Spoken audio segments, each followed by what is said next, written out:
Salut les amis, bonjour et bienvenue sur notre chaîne d'information Direct Info.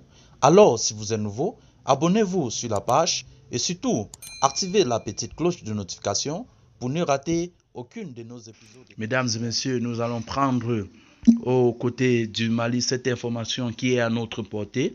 Les 49 soldats ivoiriens arrêtés au Mali, la thèse de l'otage confirmée. Assimi Goïta veut les libérer en échange de l'extradition de Karim Keïta. Alors, chers amis, avant de continuer, nous tenons à vous rappeler que les images que nous utilisons dans nos différents épisodes d'information sont à titre illustratoire.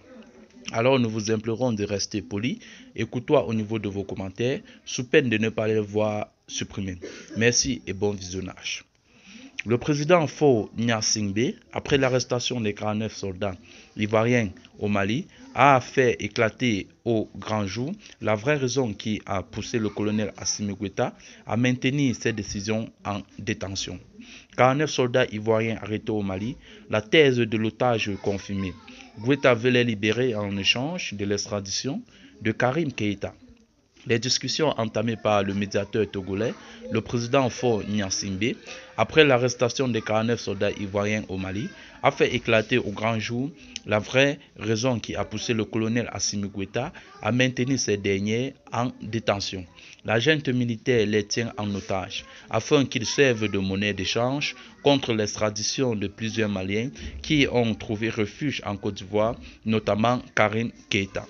Pour libérer les 49 militaires ivoiriens interpellés à leur arrivée à l'aéroport de Bamako, le gouvernement malien demande au moins deux choses.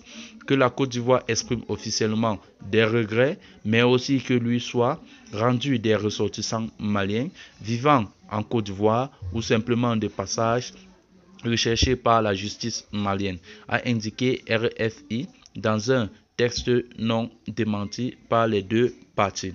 En clair, la junte militaire apporte de l'eau au moulin de ceux qui disaient depuis le début que les soldats ivoiriens qui étaient à leur 8e détachement dans le pays en tant que NSE pour le compte du contingent allemand, des casques bleus de l'aménagement servaient de tâche pour Assimi Goïta.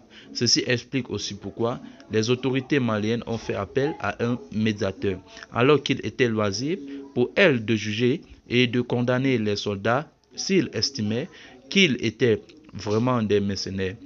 L'une des personnalités visées par cette extradition est Karim Keïta, fils du président déchu Ibrahim Boubacar Keïta, qui a trouvé refuge à Abidjan après le renversement il y a 2 ans de son père.